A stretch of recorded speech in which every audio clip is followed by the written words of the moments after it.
Welcome to another episode of Systematic Geekology. This is a space where we seek to create and cultivate healthy conversations between those things we geek out on and the philosophical and theological questions that often arise out of our fandoms. Like, what does it mean to be human? What makes a hero? What makes a villain? How do the stories and narratives we geek out on shape how we live in the world? We are your priest to the geeks. We aren't all ordained, but we see ourselves as mediators at the intersection of geek culture and going deeper in our faith. We don't always have to agree, but we do respect each other, and we see everyone as a beloved child of God.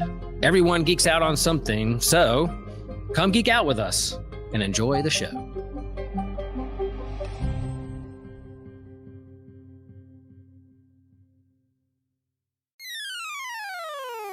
You're listening to an Anazao Ministries podcast. What can we learn from the mythologies of the ancient world? We're going to find out today on a special episode of Systematic Geekology. We are the Priest of the Geeks on our final episode of our Origin series. We are doing, of course, creation myths of several groups in Mesopotamia. We've got the Greeks, the Norse, we've got the Hebrew creation stories as well. We're covering that and more today for our final episode, which is kind of a bridge in between what is going to be the feature of our next annual special. Joshua, we know we talk about that since you are also here with me as my fellow co-host. I, of course, being Christian Ashley. Oh, yeah. Christian decided that for next year's theme, we will be doing other religions. So whether those are made-up religions in our fandoms, like the religion in Death Space, which is the one I'm really excited to talk about, some of the religions of that show people like, it's like Game of Thrones or something. We're going to be talking about some of those, some of the Lord of the Rings religions, as well as on our YouTube, we do like a companion series. We'll be doing some stuff like how is Taoism portrayed in our fandoms? How is Buddhism portrayed in our fandoms? So we'll be doing a little bit of fake religion, a little bit of real religions, and how do we think of those as Christians, which also real religion. But, I feel like that went without saying. Yeah. But we are also joined today by a special guest. You know him, you love him. It's Brandon Knight. How you doing, Brandon? Hi, I'm Brandon Knight. You may remember me from such shows as My Seminary Life. Hey, guys, what's going on? Awesome, man. I'm pumped to talk about this. When I was doing the prep for this, I was like, oh, man, this episode is going to bomb. And I kept writing and I kept reading more. I was like, man, we're going to have fun with this one. So before we actually get into the episode proper, what have you guys been geeking out on? I've been geeking out on Brandon Knight. Just listening to my show all the day. Yeah, just listening to My Seminary Life nonstop. No, actually, ironically, for today's episode, mind you, I haven't been doing this for today's episode. It's just something I didn't think about until like yesterday. I was like, oh, I might have accidentally been preparing for this. So I've been reading The Song of Achilles by Madeline Miller. So getting really into that. Also, just one thing about things I'm geeking out on, I'm really getting into the Hades comic books that our Dynamite's been putting out. They're fantastic. He's got Achilles. He's got who I called Ichabod earlier. All making a little heist team together, and Medusa's against them, a few other gods against them, and it's like, yeah, this is just silly, goofy fun, and I love it. It's great. Excellent. Well, I too have been geeking out on Brandon as well. I enjoyed the most recent episode on God help us, the holidays and Thanksgiving being number one. But Brandon, actually, go ahead and tell us what you've been geeking out on, if not yourself. Well, I do listen to my own content. I guess that is a true statement. Perfect. We're all geeking out on Brandon Knight. Narcissist. What a narcissist. I recently watched for the very first time the movie Last Christmas, which is, I guess you could say, inspired by the Wham song of the same name. Actually, Wham, George Michael, is like peppered all throughout the soundtrack and is basically part of the main character, Emilia Clarke's character's identity. She's just a huge George Michael fan. And not usually the kind of movie I watch. It does fall in that rom-com category, but it was a lot of fun. It was funny. It was a bit predictable. I saw what the big twist was going to be. I called it like halfway through. But it was good. I enjoyed it. My actual answer is one I know Joshua is really going to love, and that is the announcement that they're doing the One Piece, which is going to be a retelling and a reanimated from the very beginning of One Piece, without the filler, without all the junk, just straight One Piece. I think it's releasing next year, maybe, is when they were saying it was going to happen. It's all, oh, you haven't heard the news yet? Well, I get to tell you live on a podcast. My Christmas gift to you is that they're going to be doing what they did for like Dragon Ball Z Kai or Full Metal Alchemist Brotherhood is what they're going to be doing for, they're calling it the One Piece right now. So Merry Christmas, you filthy animal. Fantastic. I love the holidays, especially the Thanksgiving one. We're going to get into our proper discussion, which I'm going to throw a little PSA beforehand to say, hey, there are a lot of old names here that do not correlate well to the English tongue and English language. So if we screw any of these up, it is not our intent. I won't even do our try best to say it right. I'm not even going to attempt. Okay, well, some of us are going to try to be respectful. And as we know, try is just a three-letter word for failure, as the great sage Chip Ashley, my father, says all the time. So we're just going to go in, starting with one that probably most everyone's more familiar with, and that's the Greek creation myth. Now, and everyone may not know the totality of it. If there's something you guys want to bring up while I'm talking, like feel free to just shoot it out there and we'll get through it. Like the very brief summary of Greek creation. So in the beginning was nothing but chaos, who was formless, without shape, and eventually, somehow, because the stories say so, chaos created Nyx. Now, Nyx kind of formed a bit with the night and stuff like that. And they then became, as is often the case, a chaotic husband and wife pair who were related to one another. And they had several children, one of those being Gaia, who would form the earth. That's where we kind of get our idea of Mother Earth from, is her. In some retellings of the story, Gaia created Uranus, the sky, in a virgin birth. Some say she had a husband. Some say it's all over the place. Another thing I should have brought out for a PSA is that the ancients weren't as concerned with continuity as you and I are. So there would be multiple retellings of the same thing. Like there's multiple ways Aphrodite was born. There's multiple ways Athena was born, so on and so forth. So when I'm trying to condense these down, I'm just going to give you like what just works and something that doesn't really work if you're looking with a continuity hammer. So Uranus and Gaia, then of course, since you make a son, what the first thing you do, you then become that son's, wife. In Greek mythology, they had 12 children together. This creates the Titans, who ruled over the world, and they also, from their unions, created the Cyclopses and the Hecaton I always screw up that name. It's the 100-handed people. Are really terrifying. Look it up. But Uranus despised his monstrous children and buried them in the earth. So Gaia allied with her son Cronus to castrate his father and become ruler of the earth, which, just how you took things over back in the day. And with that, Cronus then becomes ruler of earth, and he marries his sister Rhea, because this is once again Greek mythology, and not learning from the mistakes of the past, fears that one of his own sons would do the same to him as he had done to his own father. So he does the very logical thing of eating his children. And after they're being born, instead of practicing any form of birth controls, just had the child, pregnancy, I'm going to gobble up my kid. And that's exactly what happens.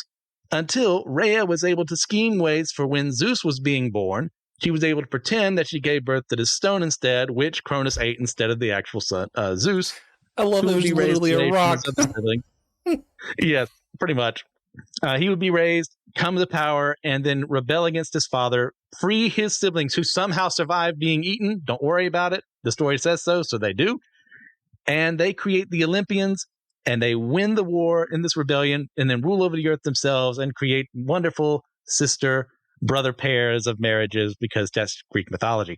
Later on, needing people to worship them, they create humans through the help of friendly titans who join them in their rebellion, named Prometheus and Epimetheus, for very contradictory reasons that ultimately end up with people just kind of existing. Don't worry about it. Don't ask about it. There's a golden age, a silver age, bronze age. People end up existing. That's the point. Because you and I are here. How else would that have happened? Now, these Titan brothers, they had names that meant forethought with Prometheus and afterthought, Epimetheus. So Zeus had the two of them come down and say, look, we got animals. I want you to make them, and I want you to make humans. Now, Epimetheus, being afterthought, gave all the best traits to the animals. They could swim under the sea. They had claws they could defend themselves with. They were faster than humans. So what did Prometheus have to do? He had next to nothing to work with. So, being clever, he went up against the gods, stole knowledge from Athena and fire from the Mount Olympus and Zeus to give to humanity, for which he was punished, because you shouldn't be stealing from the gods, because it's not like they've ever done anything wrong in their lives either. And for this, he was punished, bound up on a rock, and every day an eagle would come, eat his liver, it would regenerate, and the process would repeat, and somehow he has a son later on. That's kind of important. How does that happen? Don't worry about it. Now, Zeus, seeing that there were only males on the planet, because they also didn't put too much thought into that, created the first woman to curse men forever in the name of Pandora. And he gifted her with a jar, and not a box, because that's a mistranslation. Oh. In this jar held all the evils of the world, as well as hope. Because if you look in your Greek mythology, hope is a very evil thing, because they didn't have the love of Jesus Christ, as we do when we interpret this story. Now, she opened it out of curiosity, because she's a dumb woman, and women are just stupid in Greek mythology, unless you're Athena, in which case you're just kind of on your own over there. So all the evils and hope were in the world. Hope was contained in the box, and it left out of the box. The jar, I should say. I screwed myself over there. And there you go. But then mankind became so wicked, unlike the gods, who were just so noble and pure of heart and just good of deed.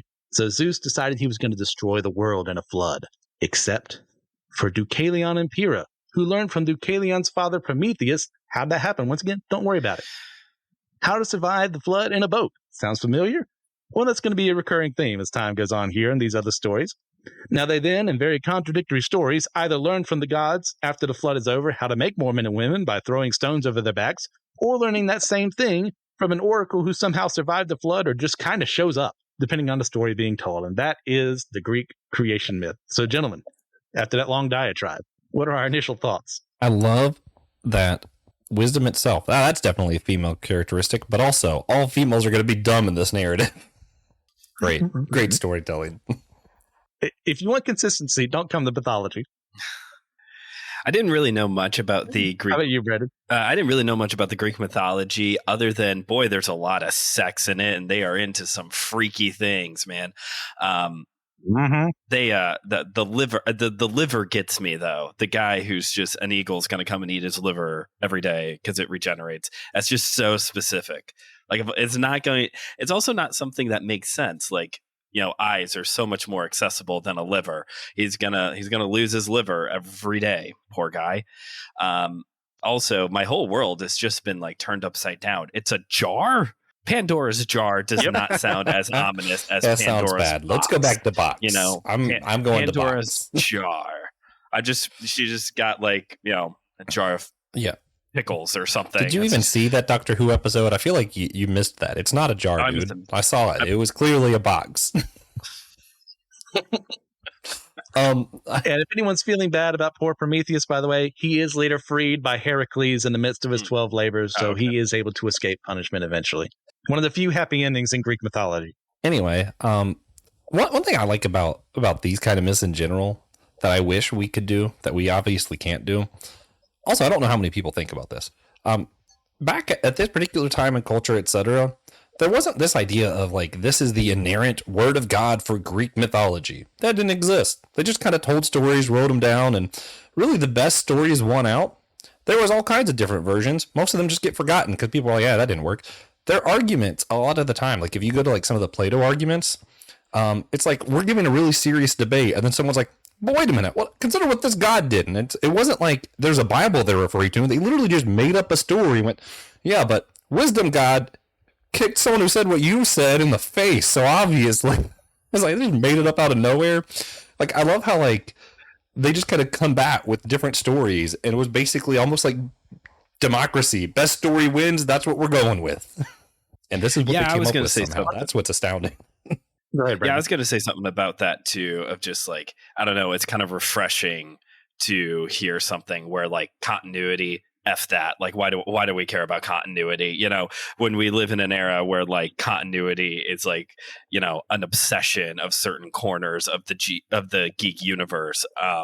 Just to have something that's like, don't worry about it. How did they know this? We don't need that. Don't worry about it. You don't. It's it is refreshing to hear something like that. And for it to be, because Christian, I think you and I talked about this a little bit, and Will, when we did our review of Clash of the Titans over at MSL, of just like, it's so much more casual. And like Josh, as you were saying, it's kind of this weird form of democracy of like the best stories, or the ones that were told the most, or the powerful people who repeated them the most. Those are the ones that we still have today. It's interesting.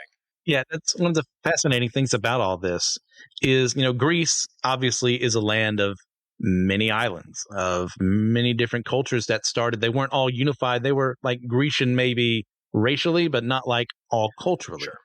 And then later on, as Grecians grew up together, going from island to island, they would say, oh, you have this local legend here. Well, that's totally what Aphrodite would do, or that's totally what Helios would do, or Apollo, or Artemis, or who have you.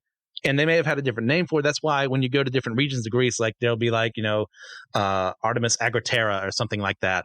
And that'll be like, in that region, that's what she's known as. But originally, she might have just been Agraterra. She might have been something else. And they just kind of merged them together because, well, we want to be unified in this religion. Even don't worry about the continuity of it all. It's just going to happen. Yeah, this is more like meta-narrative stuff that I'm thinking of, I guess, though. Because I'm thinking of it more as like, it's fascinating the time that these mythologies are coming out.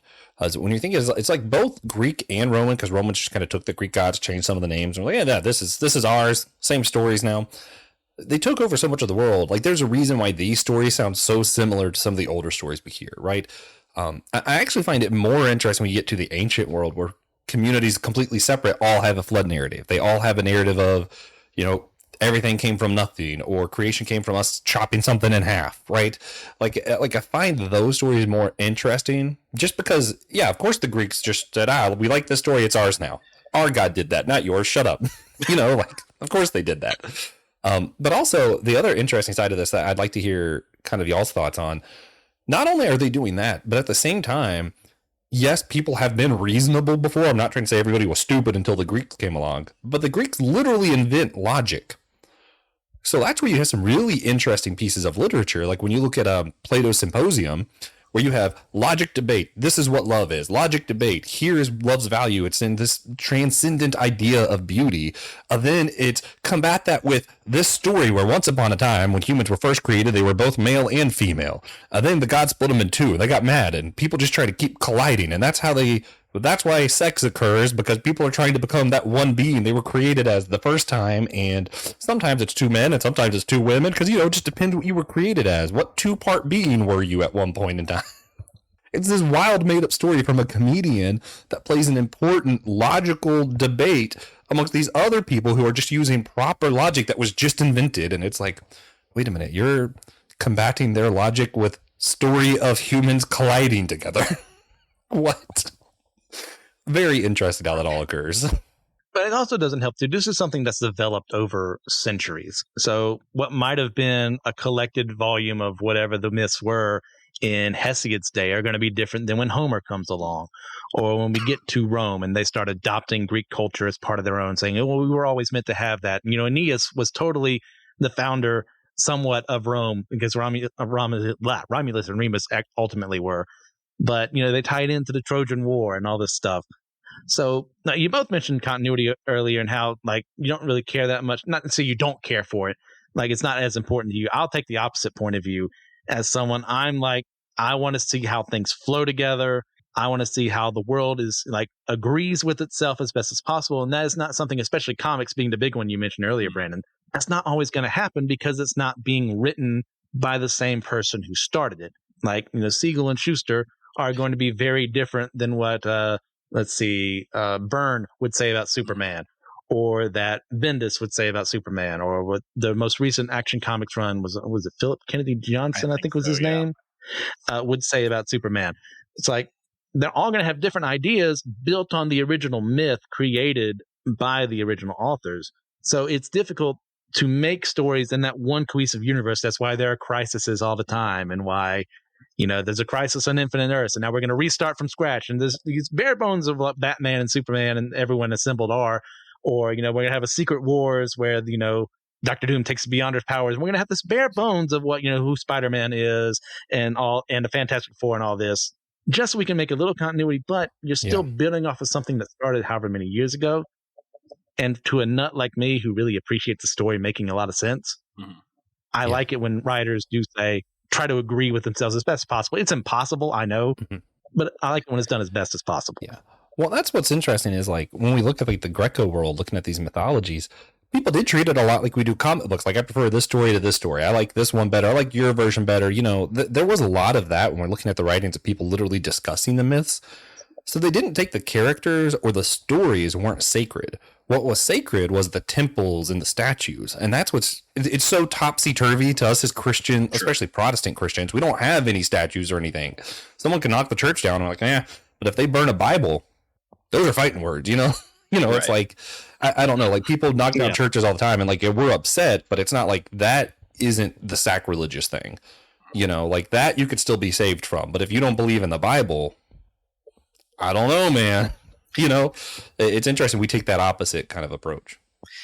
And another thing on this, and Christian, you were getting there, coming to this from the lens of comic books, is like another difference for us as Christians is that for the most part, many Christians would agree that the canon of Scripture is closed. We're not adding new books anytime soon. Although I know Josh has been campaigning for a couple there on social media. Yes. But Enoch, let's go. He likes that Enoch guy for sure, even if it isn't Enoch who wrote it. But the going to the comic book thing is that not only do you have different writers writing their own perspective into, we'll continue with Superman, but you also have the era of history that it's being written in. So, 90s Superman is very different from Silver Age Superman, who is very different from Henry Cavill's Superman, and we don't really have that as Christians. Our, the Revelation was finished, during the Roman Empire when Nero's in charge. Like we don't have inspired works that go all the way up until, yesterday, even though there are some Christians that, they say they don't, but they would hold, certain pieces of Christian literature very highly. Maybe not the point of Scripture, but, you think of some of those Christian classics like Pilgrim's Progress, Mere Christianity, Desiring God, like some of these books that some people would probably wish they're in the Bible. But that is another big difference of like we see this evolve over hundreds of years, or similarly with comics over the past 80 decades or whatever it's been now of comics. Whereas for us, it's like the canon has been closed for basically 2,000 years. Oh, yeah. But there are different eras of how people interpret it. So even though you still have the same Jesus, the same Bible, if you look at how like Augustine and Ambrose talked about Jesus, and you saw Thomas Aquinas describe Jesus, then you came to our time and or even before our time, you see Tolkien and Lewis talk about him, then you see John Piper talk about him. And if you took the proper name out and just made it pronouns and said, hey, which one of these are the same person, and asked a bunch of people, you're probably not going to get everyone thinking that they're all talking about the same guy. True. Which is also pretty interesting, but Christian, make sense of this. This is your podcast. I'm just throwing a wrench into all your conversations. No, I agree. The time and the context of the situation the writer is living in is always going to be a major influence on that story. There's very few writings out there that aren't affected by time. There are very few timeless stories that could just be placed anywhere. But when it comes to Jesus, I'm going to interpret him based on the knowledge gained from 2,000 years of collected readings and commentaries from people way smarter than me, and also based on my own upbringing as well as my own understanding of Scripture, to talk about Jesus in a way that, a 7th century Christian in the Eastern Roman Empire would look at him very differently, and we'd have issues over iconoclasm or what have you. It'd be all over the place, but it's still the same guy. It's just I'm affected by where I'm at in history and how I look at him. Well, it's much like we talked about this on one of our episodes of One Piece, actually, oddly enough, of the word friend. To some people, it's just it's just a word, but then to Chopper the reindeer, you said friend, and that's a word that meant way more to him than anybody else. And they lived in the same time and place and the same story, and I think that's still true, right? To some people, me saying we're like family, that holds a different weight to one person than it does to another. So I think part of why it might look like they're talking about different Jesuses is because, what Jesus said when Jesus said, love your neighbor, to one person who lives in a neighborhood full of nice people, that might mean one thing. To someone who lives where, in a more shady neighborhood or something, that might be a much more challenging command. Like I think the things that Jesus said probably do just have different impacts, even though we're seeing the same thing. Do you love systematic ecology as much as I do? Of course you do. So why don't you hop on over to the Systematic Ecology shop and get yourself some merch. We have clothing like hats, extra soft t-shirts, sweaters, hoodies. We even have glassware and mugs. One of my favorite coffee mugs that I use every morning is a coffee mug that has on it, share the faith, share the geek. Yeah, I get my geek on first thing every morning, thinking of systematic ecology. And I know you need to hop over there and get you some merch, represent us out in the wild, out in the public, and let people know that you too like to share the faith and share the geek. I want to jump from the meta narrative into some of the actual narrative before we move on, though, because one thing I find interesting is it says from nothingness, chaos and nothingness is where everything was created from. My understanding is that the Christian doctrine of creation ex nihilo, creation where God created everything out of nothing, partially comes from Jewish philosophy and also partially comes from some of our Greek philosophy, where they were thinking about just logically, where would things come from? Using this new thing we created called logic, let's put everything into a math structure and say, where would the beginning be? And they came up with nothing or chaos. I find that really interesting. What do y'all take? So, why do y'all think that's where they ended up with? Because it's kind of similar to Christian narrative. Sure. So you have this idea, where did we come from? It's an easy idea. Everyone's experienced it at some point in time. Okay, if there was nothing, how can something be made from nothing? Or if God himself was always something, that means there was something in the midst of the nothing. What am I supposed to do with those definitions? They seem like to contradict, but at the same time, God has always been, always has been, always will be. And we can debate about time later on, Joshua. We've already done that enough in these past couple weeks. But for this, it appears to be, from what I see in the text, there seems to be a formless nothing around here except God and whatever. Maybe the heavenly host was there. Maybe they weren't. Maybe he created them in the midst of creation. It's not really expounded upon. But he has always been. So there's something, and using powers that he has, created something from nothing, which brings us here. And that shows me just his awesome power. And, we've also had debates before, like with Dr. Ord, with Tom, about, how powerful God actually is and stuff like that. And I'm definitely going to go with the more almightier view, with the almighty, asterisk nearby of the human interpretation of that word. God can do everything that's logically possible. Like, he's not going to make a married bachelor. He's not going to make a square triangle, because he's using the rules he himself placed upon the earth when he created things. I think logically, and I think that's the thing that we all forget about. I feel like at some point in time, logic and science are on one side and Christian and mysticism are on the other side. But when you look at when logic first came up, of course, there's all these ideas of everything's made up of tinier and tinier parts. And that's where the word atom first came from, not from science, but from a philosopher going, everything eventually, we keep breaking it down. So there must be tinier parts called atoms. And like there's all kind of weird philosophies around. You just look up atomism in like early Greek times. You get some really interesting philosophy, but I think there are some stuff that you can just logically deduce from the universe. And I think seeing that everything comes from something else, you have to say that eventually there's either a primary first thing, which is what the Greeks came up with, or everything came from nothing. Like there isn't a logical way around that, I don't think. So I think that's where a lot of times, and this is something C.S. Lewis talks a lot about, we go, oh, those people back then, they just didn't understand. No, those people understood perfectly. It's just without science, when you're just only using logic and you just use your own ability, this is what you come to. And that's why so many of these myths have similar origins of everything coming from nothing, or, these kind of things. You mentioned this way earlier, Josh, but I will say, even if you did say that everyone was stupid until the Greeks showed up, I think you would be in the camp with a lot of people who would agree with you. I agree that actually, no, like, recency bias is the real thing, and people were intelligent way back in the day, but there definitely is a group of people who would say the Greeks were the first intelligent, sophisticated society. You know why? Because they're proto-America, so obviously they have to have anyway. Of course. I want to throw out there that the Greeks really did invent logic, There are ways to think that aren't just proper logic, that are also completely reasonable and can get to the right answers, which should just make all of us struggle with, are we treating logic as God? That's another episode. Tune in next time, maybe. There is a point there, though, especially when we're talking about. Go ahead, Brandon. Especially when we're talking about folk religions, mythologies, where magic is going to start coming up. That there is a place for logic. I was engaged in a Facebook debate, Josh. You saw this conversation I was engaged in, and I won't go into full detail because we'll be here forever, and it's not relevant to the current conversation. But there does come a place that even within Christianity where you have to kind of like turn off the science and the reason and the logic and believe in order for it to work. And this is coming from the guy whose podcast is all about intellectualism and trying to bring it back.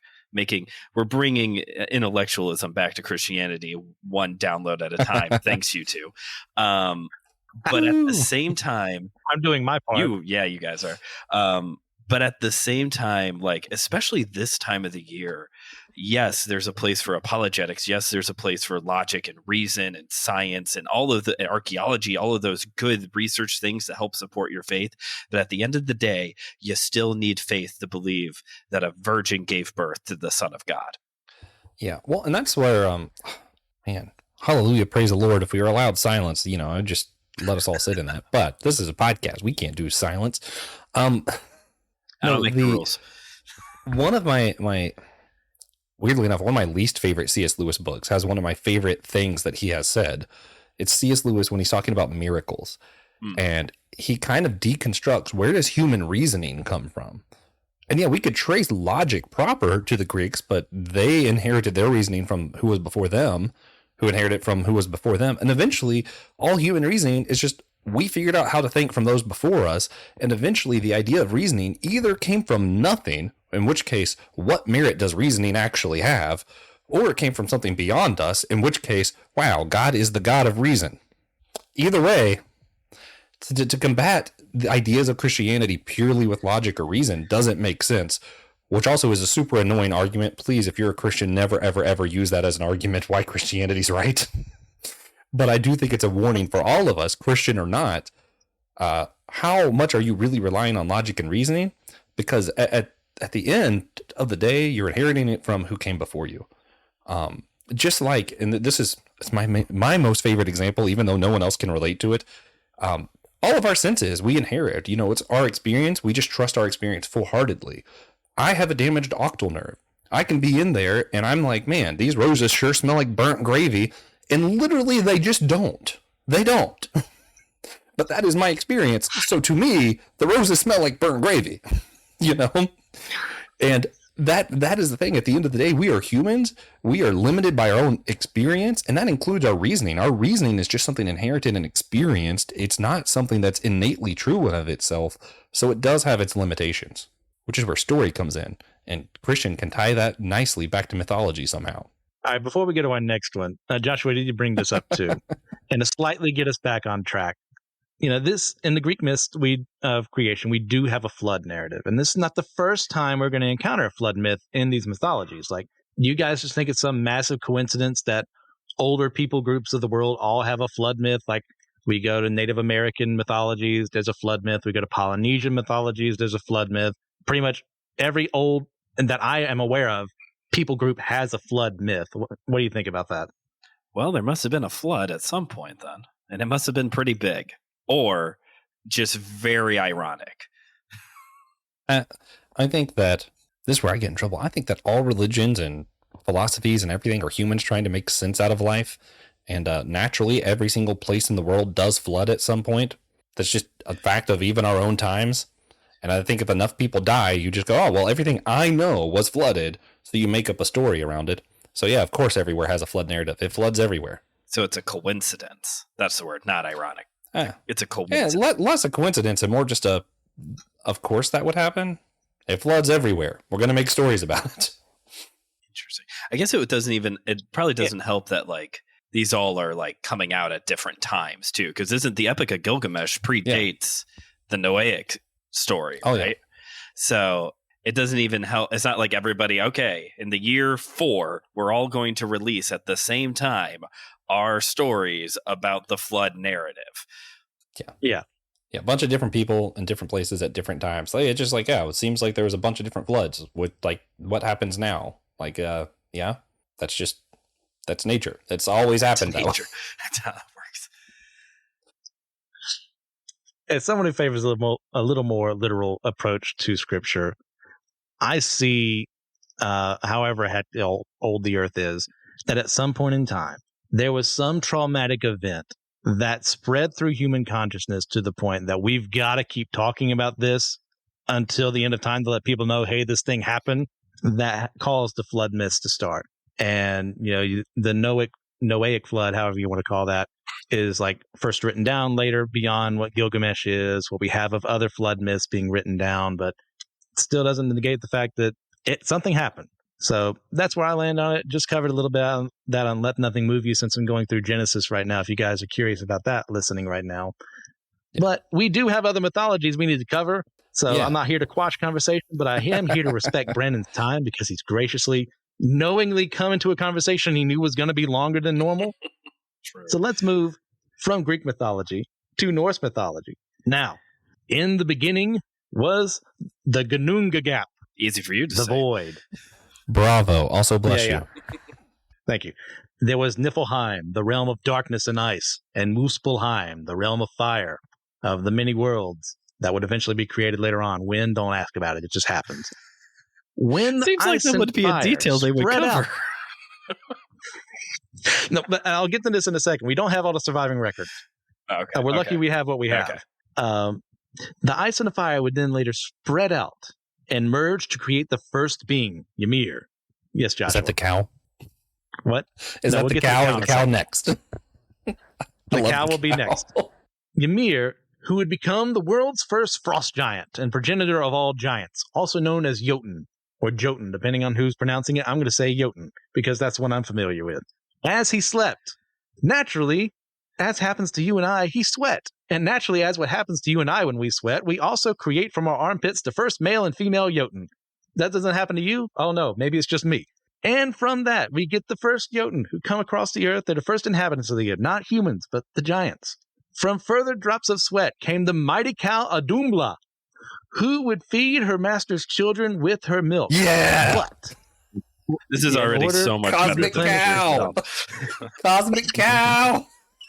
The cosmic cow, Adumbla, she needed to replenish herself, so what would she do? Naturally, she went to go to some stone and use it as a salt lick. Now, naturally, inside of a stone, you would assume that just from licking it multiple times over, you would form and free the first god, Buri or Bori, depending on your translation, because he was in the stone. Why? Because we say so. Buri proceeded to have a son because the text says so, and we don't know how, but trust us, bro, it totally happened. There's no mention of a wife, just kind of shows up on the scene. But then Buri's son Bor, in, stark contrast to his dad, did this crazy little thing called getting married to a Jotun named Bestla, and through that union created 3 children, Odin, Vili, and Ve. Later, because Ymir represented chaos or evil or something like that, the trio killed him, and they created Midgard, or the earth, from his body. Now, the process of slaying Ymir caused all of his blood to flood all of existence and killed everyone except for these guys and 2 Jotun, Bergelmer and his wife, who managed to survive the bloody deluge by entering an enchanted chest called a looter, and from them the Jotun survives. There are Noah and his wife of this story.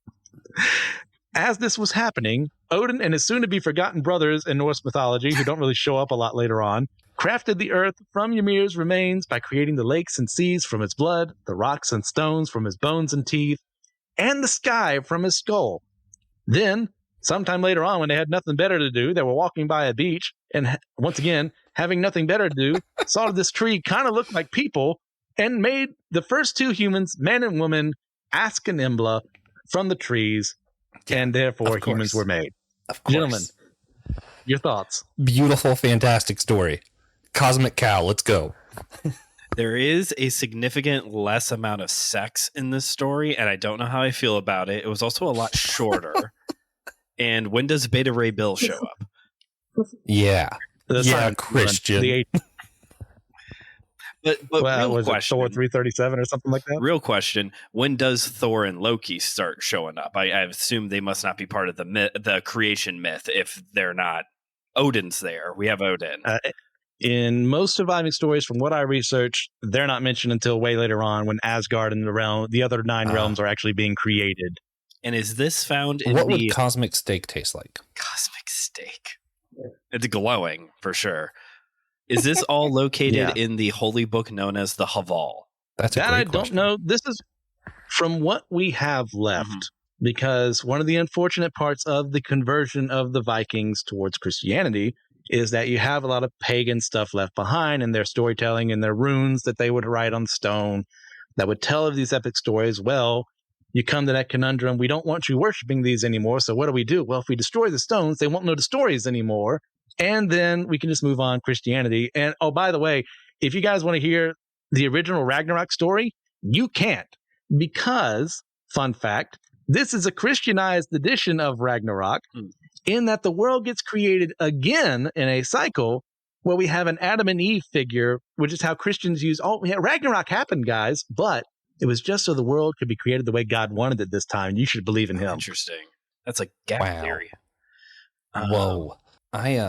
I'm just so the unfortunate part is, as time went on, plenty of Christians did go around destroying some of the artifacts. Destroying those artifacts, and we don't have what we do have survived is enough to tell a lot of the stories, but we don't have the totality of those stories because of those actions, which I understand. I don't like as someone who likes reading mythologies, but I understand from like hey, we can't have people, syncretizing their old religion with Christianity. What do? We got to get rid of things.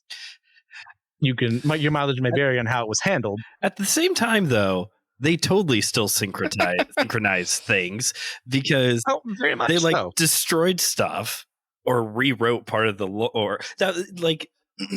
I've been researching witchcraft and paganism, but I follow this person on YouTube who is actually a witch, actually a pagan in actual Germany, and not just somebody who really likes astrology in California. Two very different types of people. And she talks very just neutrally about how things evolve and Yule and Sun and all of these things. And just so many times as we're doing missionary work, Christianizing, colonizing, whatever term you want to use there's just so many of these instances where we just got lazy and we're just don't do it for Odin anymore. You're doing it for Jesus now. Ergo, therefore, the giant Christmas tree sitting to my right, it's this was totally for Odin, and Christians were just do it for Jesus now, just whatever. Drink your mulled wine, I don't care.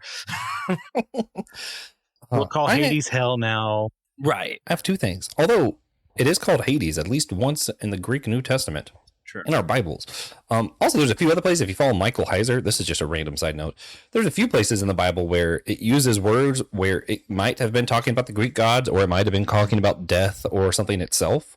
But yeah, if you look up Michael Heiser's divine council stuff, and specifically when Jesus encountered the Greek gods, that is actually really fascinating, and it's actually biblically based. Whether or not you agree with them is a whole nother story, but it is based in the Bible stuff. No, so I had 2 takeaways. I'll let you guys pick what you want me to say first. One is I want to kind of defend synchronism, and the other one is I actually find it fascinating how many of these origin stories start with then we killed something, and from death came everything. Which should we tackle first? You want me to start with synchronism? Syncretism.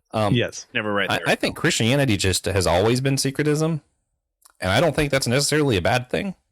I think the whole thing was we were the Jewish faith turned Christian, and I think it's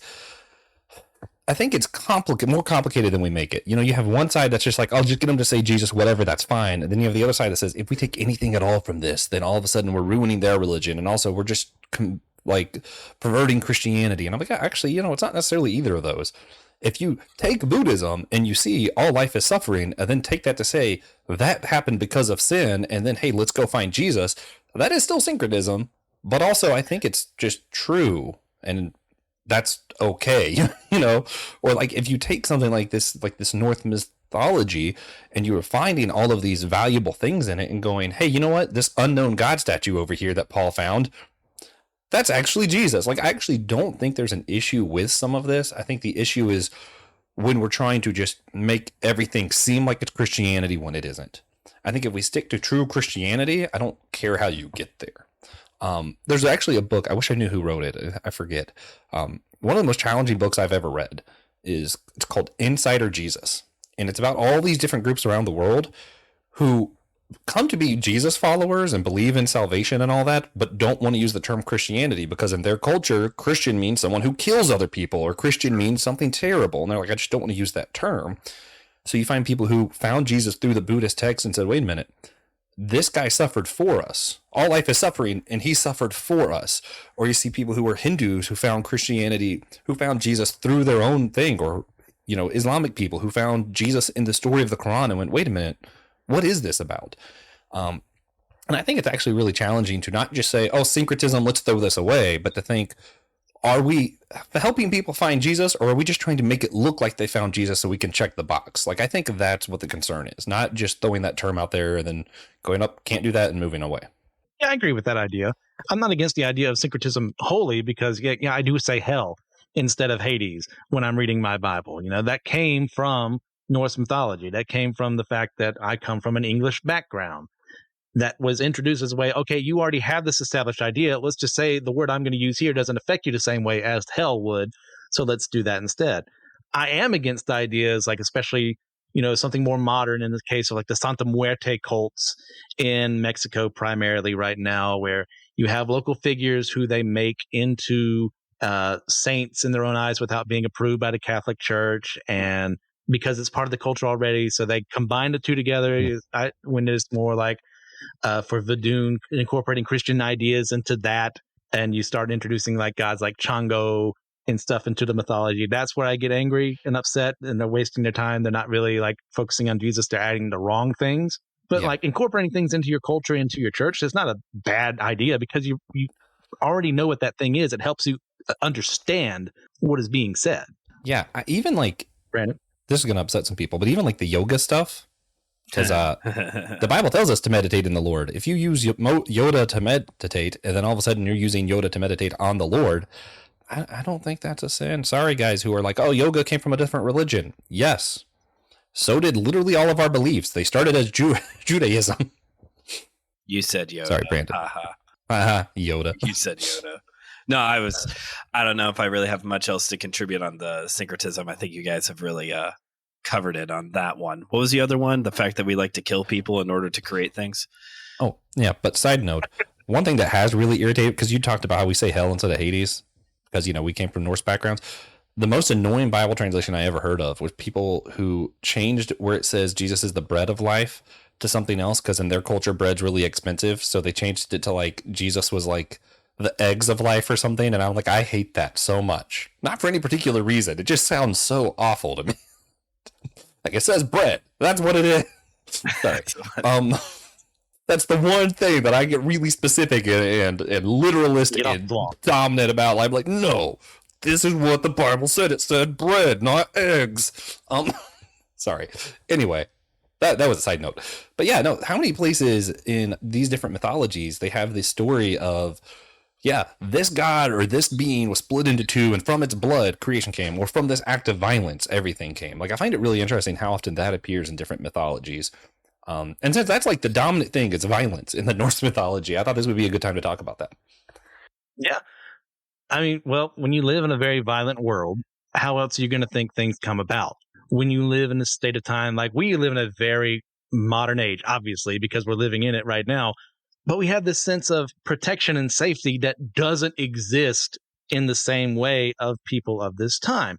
When they're forming these myths, when they're forming their cultures, it's like, hey, if I don't have a fence around my house, raiders are going to steal from me, or the king's people are going to steal from me, or what have you, or this invading army from over here is going to rampage through this land. So I need to have an organized army. I need to have all these things. So when I see things, nations being created by blood, well, obviously, I'm going to correlate the same when it comes to my religion as well. So that makes a lot of sense to me.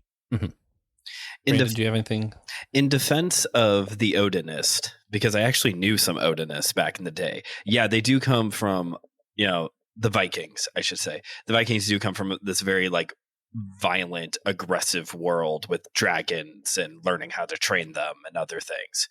But what is interesting is that as I was talking to my old coworkers who were Odinists, the Haval, which is their holy book, a lot of it, at least from what they told me, I've yet to be able to actually read it for myself, but from what they have told me, because I was like, so what do you believe? Like, I get it. You have venerated Odin, but like, what does it teach? A lot of it has to do with loving your neighbor. A lot of it is just like taking care of your sloppy drunk friend as you're leaving the bar and make sure they get home safe, and to take travelers in to make sure that they have a place to stay that is safe. Again, kind of going back to this, like, if it looks like Christianity and it smells like Christianity, or at least teachings from it, is it really all that? Like, do we have to toss it all out?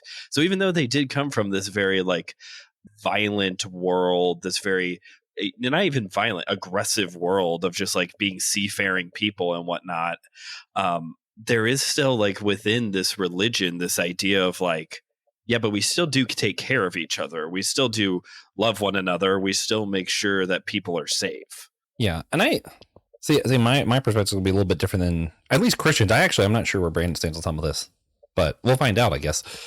I think the Old Testament Bible, like the Hebrew Bible, does borrow very heavily from other religions. And I think it's for a reason. Like, some of these things that are true are still true, but we're going to put it in context of what we think the ultimate truth is when we're talking about Yahweh, Jesus, whatever, that kind of thing.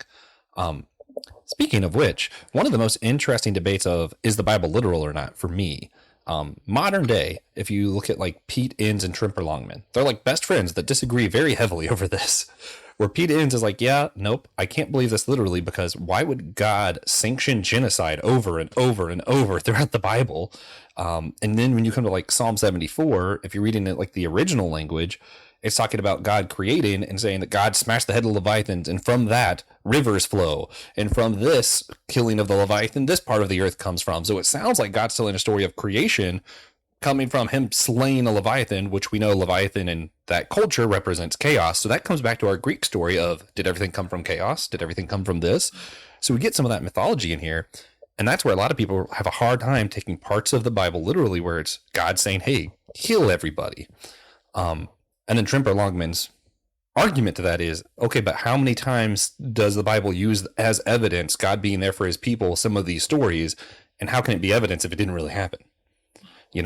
So that's where there's a lot of tension going back and forth on some of those ideas. But the Bible does also mention this in Psalm 74, this idea of creation coming from violence. And the Hebrew people also,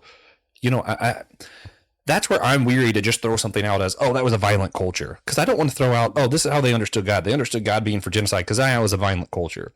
I don't want to just kind of throw that term out and say that makes it okay for us to ignore this now.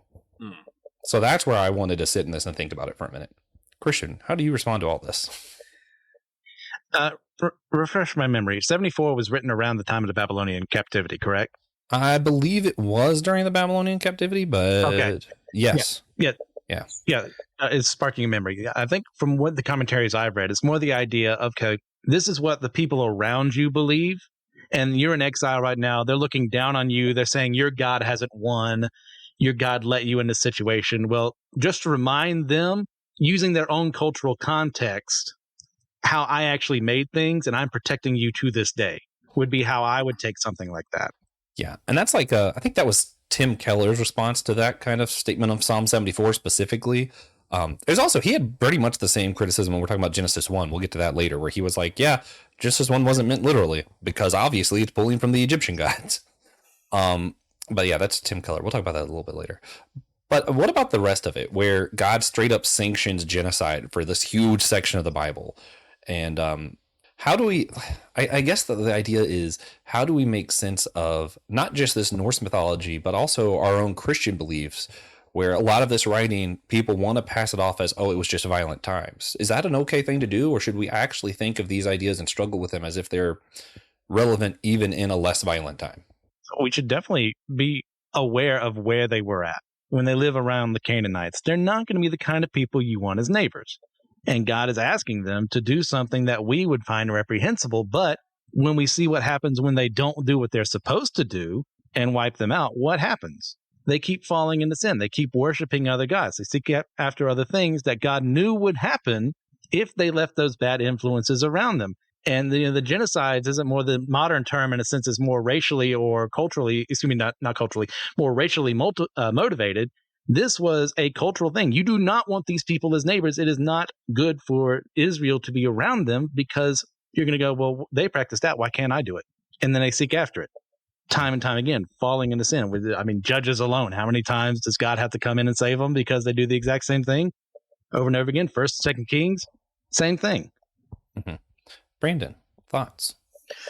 Yeah, I don't know. Well, this is something that I've been spending some time on in general, because it does seem like this is, particularly among people who fall maybe more in the universalist category, or liberal in theology in general, this has always been a big sticking point. Joshua, you could just say the book of Joshua, and also I guess Judges, has always just been a big sticking point of, if God is love and he loves the world, why is he slaughtering all these people through humans?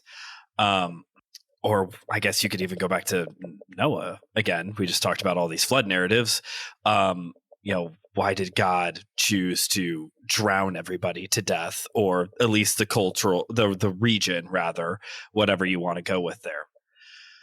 And it's hard. And I know there's been people who say, well, I'm just choosing not to believe these sections, which I think that is never the right answer, no matter what part of the Bible you're in. If your solution is, well, I'm just not going to believe that part, and if you're just going to leave it as like a dead subject, I think that's wrong. You should be willing to at least engage and wrestle with it. I have heard some people more recently come to this with I think I've also heard Pete Enns kind of describe certain things this way as well, of just kind of like the people are just understanding it the way that they would culturally, and that God didn't actually want them to kill everybody. He wanted them to take the land and to possess it, but he didn't want them to kill everybody. The problem I have with that, at least as of right now, is one, as Christian brought up with the book of Judges, they don't take over the entire land, and that causes problems. The other thing is that I have an issue with this is that, to me, this goes back to what we were talking about earlier with C.S. Lewis, is that we are implying then that these people are a little dumb, that there is a bit of a recency bias thing of, well, we're the enlightened modern people, not that they weren't the enlightened modern people when they were the most current generation on the earth. So they just are misunderstanding what God has to say. And to be fair, yes, there's been entire generations of Christians throughout the history of Christianity and Judaism misunderstanding what God told them to do. That is a thing that does happen. But just to kind of like brush it all aside as this, like, they just misunderstood the assignment, I have to spend more time on it, but that answer just doesn't work for me right now.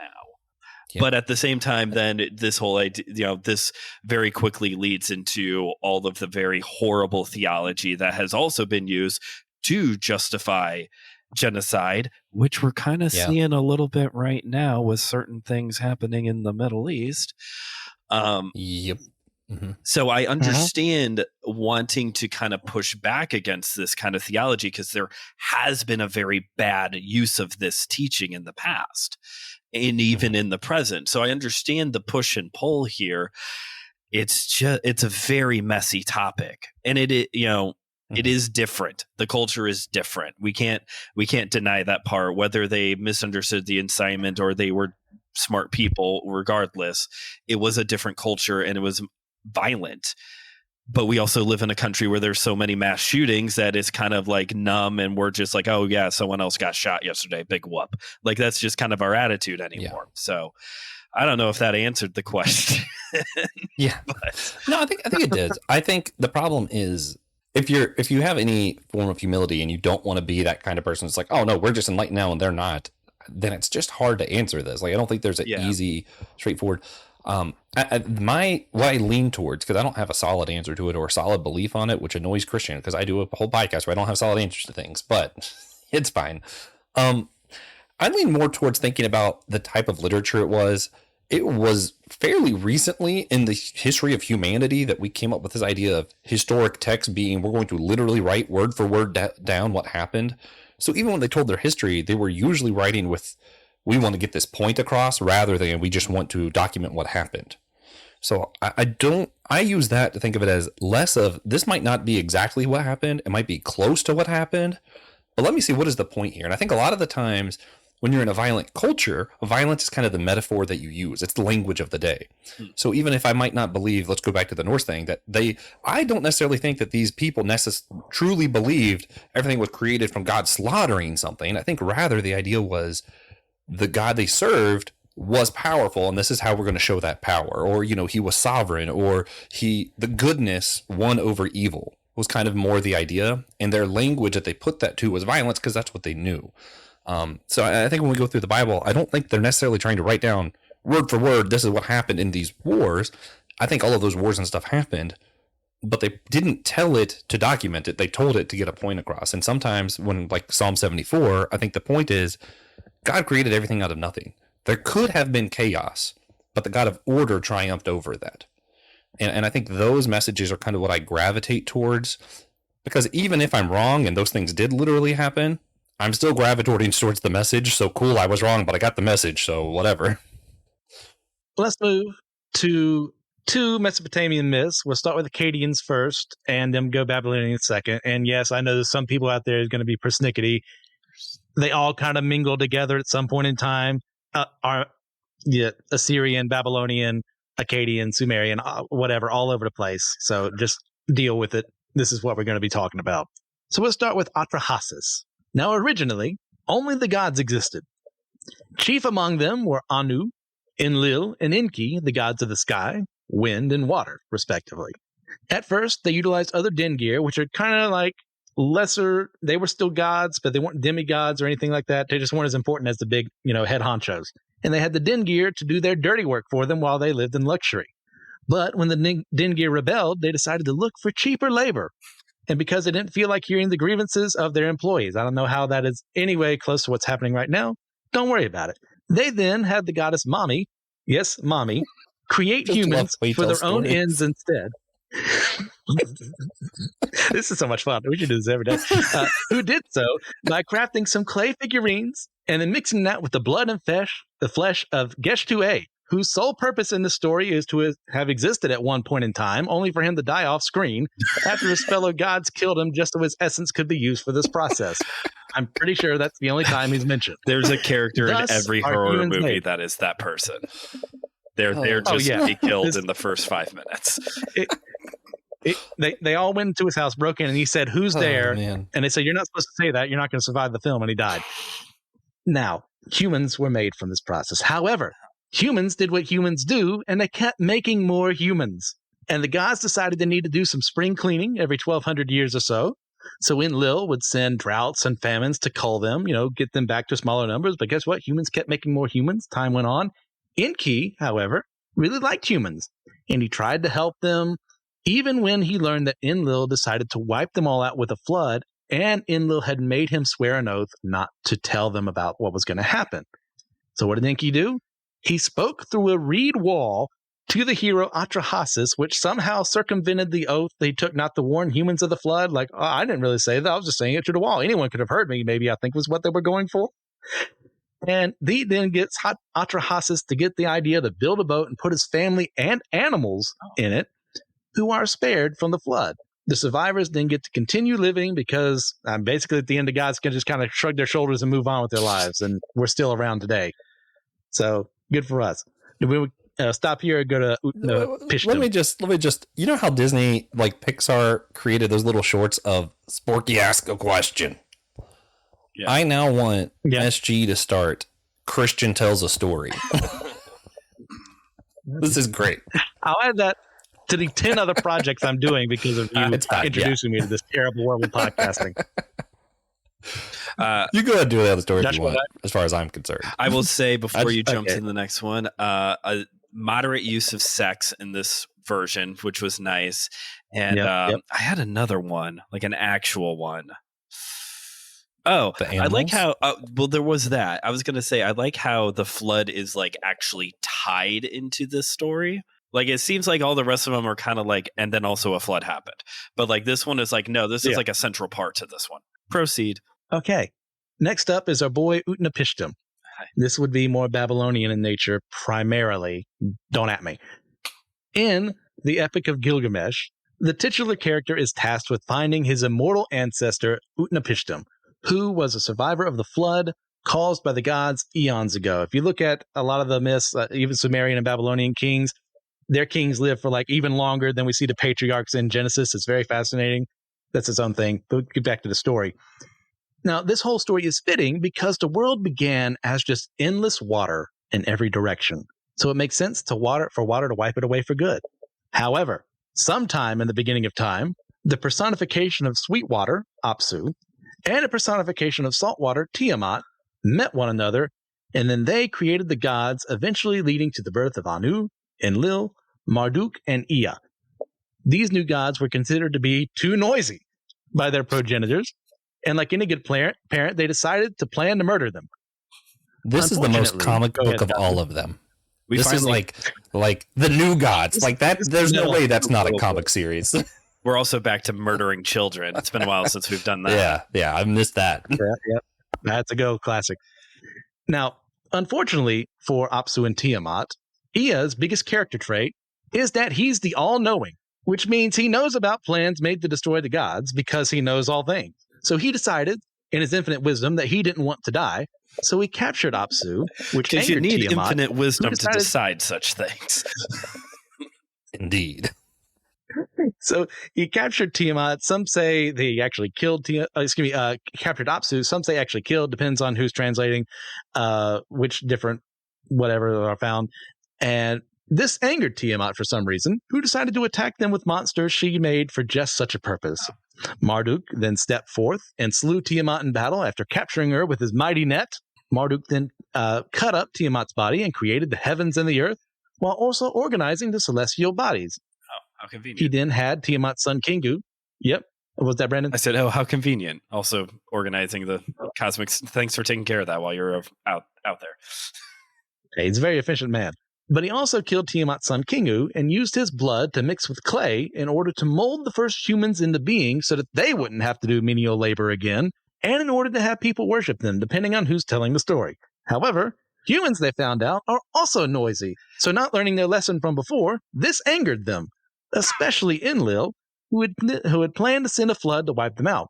And this would have worked, forgetting the fact that he had his bro, Ea, the all-knowing, who also liked humans, aware of the fact that he knew this because he knew all things. So he was told not to warn Utnapishtim.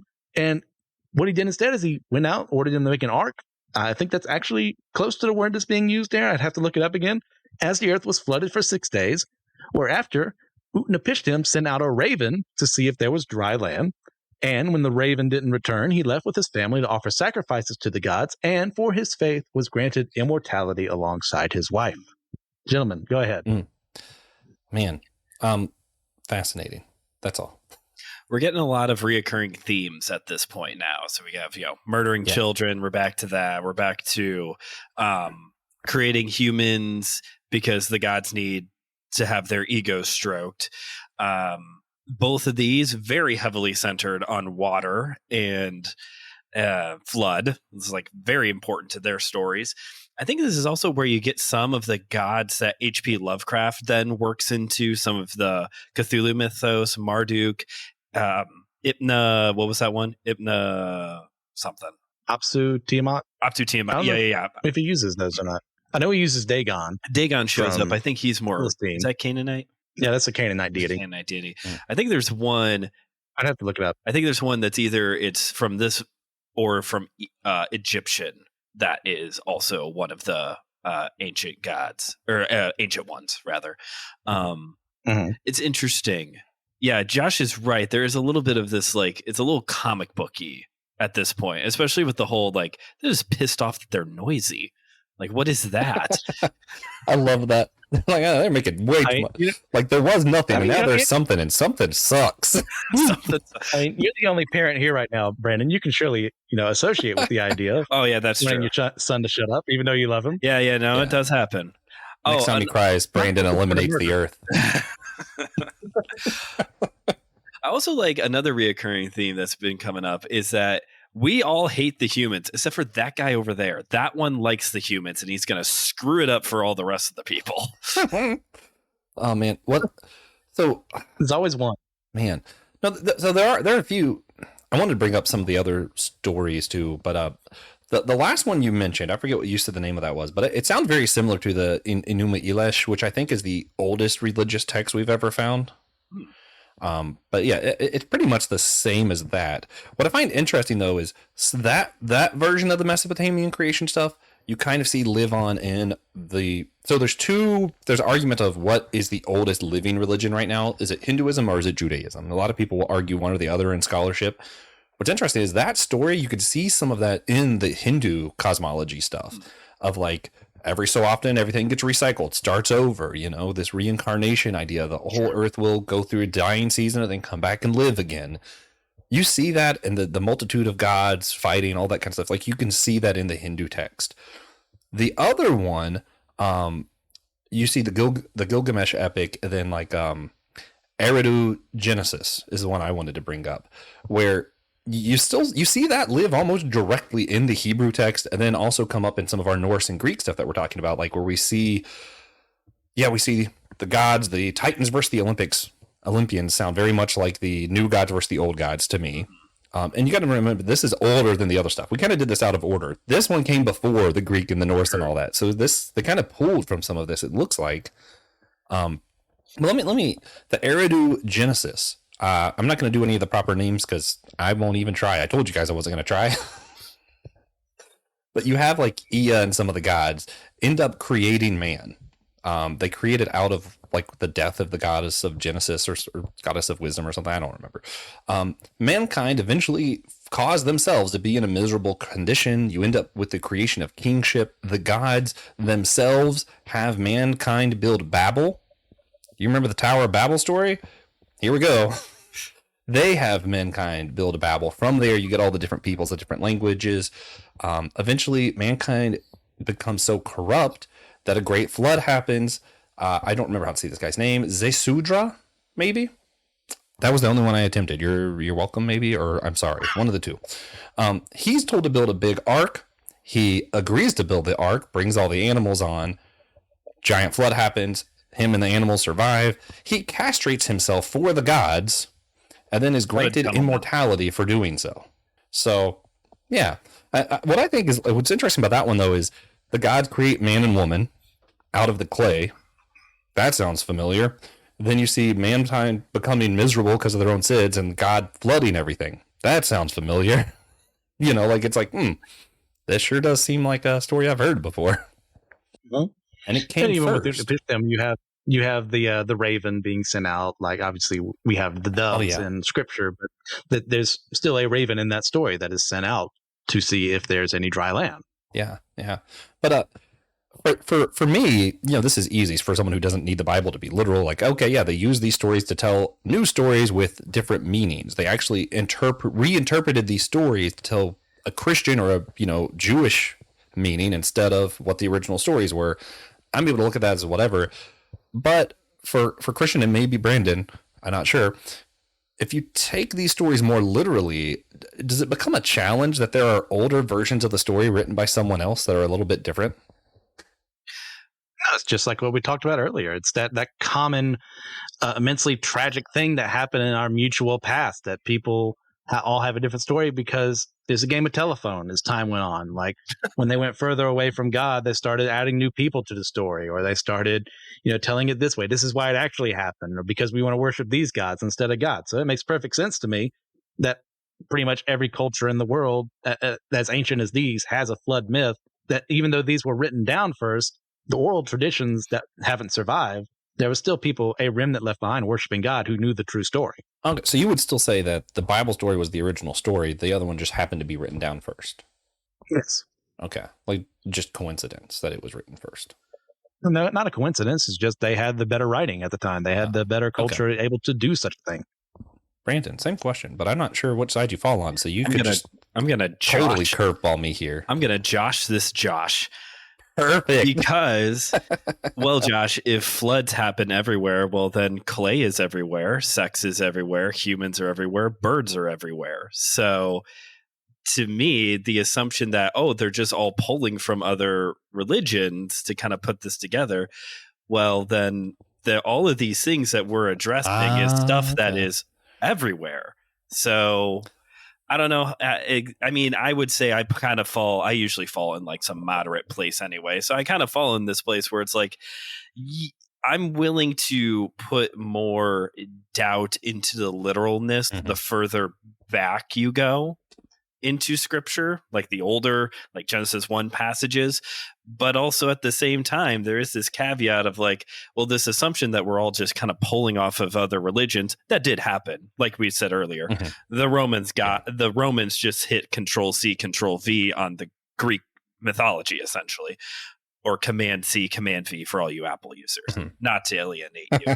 Although you always alienate me, Android person. Oh, man. So, like, I think it can work both ways of this, like, well, if we're going to just use this assumption that, like, floods happen everywhere, because they do, so that's how we all happen to have a flood narrative.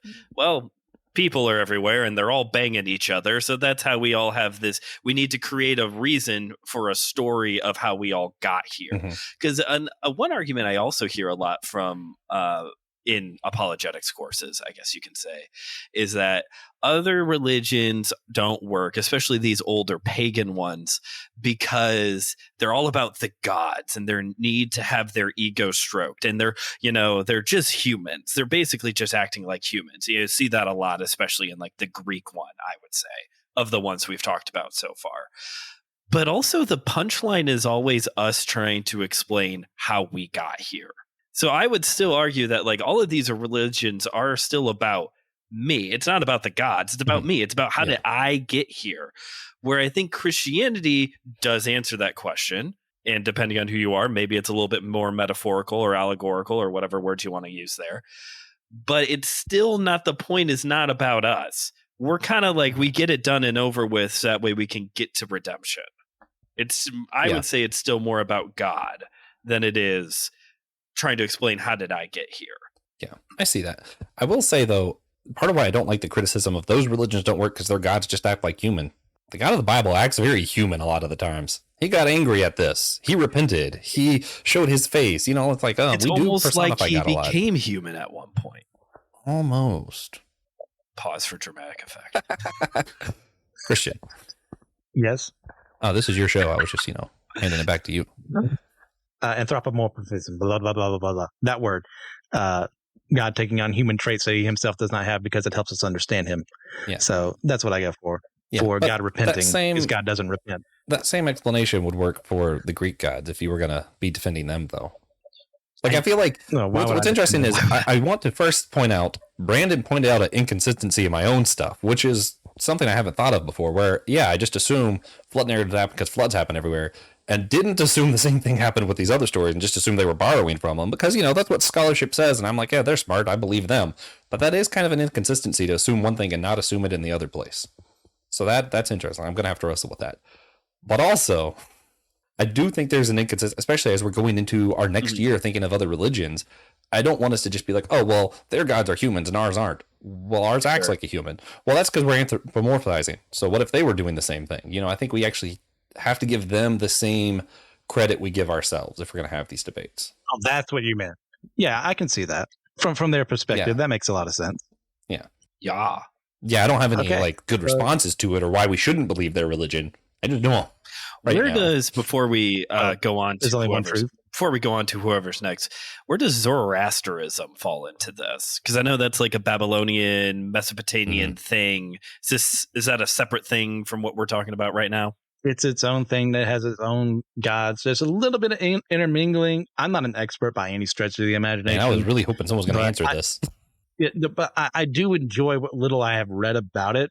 I think my favorite thing is that the only way you get to heaven sometimes is you're a really good jumper.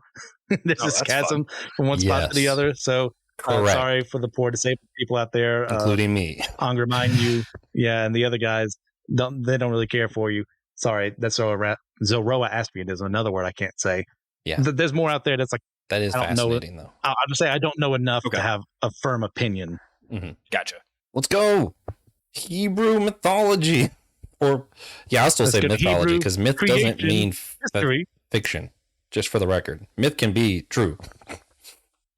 So, obviously, we come from a Christian standpoint. I didn't put anything in my outline for this story, so because I'm assuming, I really hope so, that we all have read that part of Scripture. But assuming there's someone in the audience who knows nothing about it, like, would you guys like to go through it? No, I want more short stories by Christian. Well, Josh already covered the whole Psalm 74 thing like he said he was going to. Yeah, I did my part. God created everything from killing the Leviathan. What are you talking about? Do love me some Middle Eastern Loch Ness Monster content. So, of course. So, Bible, 1 or 2 stories or more, depending on your view. Genesis 1, God creates the heavens and the earth, and then later decides to fill the earth with stuff. The last of those things being humankind, gives them the command to be fruitful, multiply, and to nurture creation. God commanded humans to be tree huggers. Then maybe the next story, maybe the same story, depending on your view. God creates man, and then later decides, let me create animals. And then it was like, you know what? I think man needs a female, creates the female. Everything seems perfect.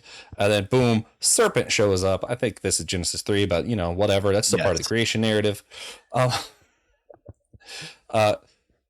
They were commanded to not eat of a tree that gives them knowledge of good and evil. Serpent was like, what if you do? You'll be like God, though. Wouldn't that be kind of cool? Woman did it. Woman convinced man to do it. God shows up and goes, hey, what'd y'all do? And they were like, nothing. What are you talking about? God's like, oh, so you sinned and you lied. So you double sinned.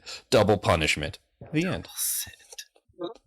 Is that okay? And then it takes a minute before we get to our flood narrative. I guess it might be worth pointing out. A few chapters later.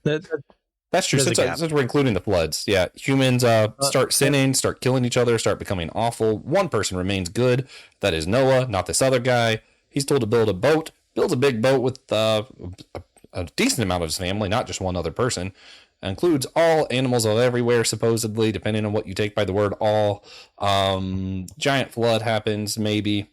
I mean, it's still giant, regardless, because he was in a boat for 40 days.